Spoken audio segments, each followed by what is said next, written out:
हरे कृष्णा। एक बार एक राजा ने अपने राज्य में घोषणा की कि जितने भी बुद्धिमान व्यक्ति हैं, ब्राह्मण हैं, उनको मेरी सभा में बुलाया जाए। कल मैंने उनसे कुछ प्रश्न उत्तर करने हैं। अगले दिन यथा समय सभी सभा में उपस्थित हो गए। तो राजा ने उन सबसे एक प्रश्न किया कि मैंने अपने जीवन में इतना धन कमाया है, अब जब मेरी मृत्यु होगी ये धन क्या साथ जा सकता है? स्वाभाविक है धन साथ नहीं जाएगा, तो इन सबको कमाने का मेरा क्या फ़ायदा? तो आप कोई ऐसा रास्ता बताइए जिससे इस धन को मैं साथ ले जा सकूं। राजा को उस धन से बहुत आसक्ति थी, लेकिन एक एक करके सब ब्राह्मणों ने उत्तर देना शुरू किया।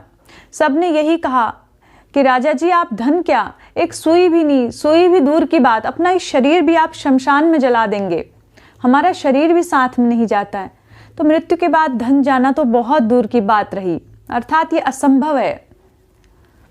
तो राजा बहुत चिंतित था। सभा में सभी लोग देख रहे थे। उसी समय एक ब्राह्मण जो बहुत बुद्धिमान थे, उन्होंने एक युक्तिपूर्वक उत्तर दिया। उन्होंने राजा को कहा, मेरे पास इसका हल है, यदि आप उसको पालन करेंगे तो आप मृत्यु के बाद अपना सारा कमाया हुआ धन अपने साथ ले जा सकते हैं। सारी सभा आश्चर्य में पड़ गई। आखिर आज तक तो हमने नहीं सुना था मृत्यु के बाद कोई धन भी साथ ले जा सकता है। तो उन ब्राह्मण ने कहा, जिस प्रकार हम भारत देश में रह के धन कमाते हैं, जब घूमने कभी अमेरिका जाते हैं तो यहाँ का कमाया हुआ धन अमेरिका के डॉलर में परिवर्तित करके हम वहाँ उसका उपयोग करते हैं तथा तरह तरह से उसको हम उपभोग में लाते हैं।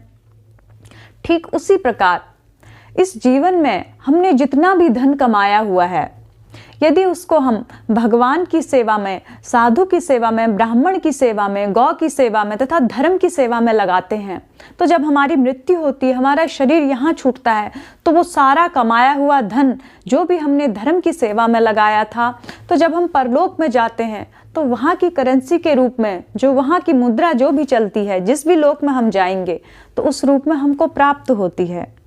अर्थात जितना भी हमने धन कमाया है जीवन में, यदि उसको हम चाहते साथ ले जाएं तो हमें उसे पुण्य के कार्यों में, भगवान की सेवा में लगाना चाहिए, ताकि हमारा इस लोक में भी सुख रहे तथा परलोक में भी हमारा बैंक बैलेंस रहे। हरे कृष्णा।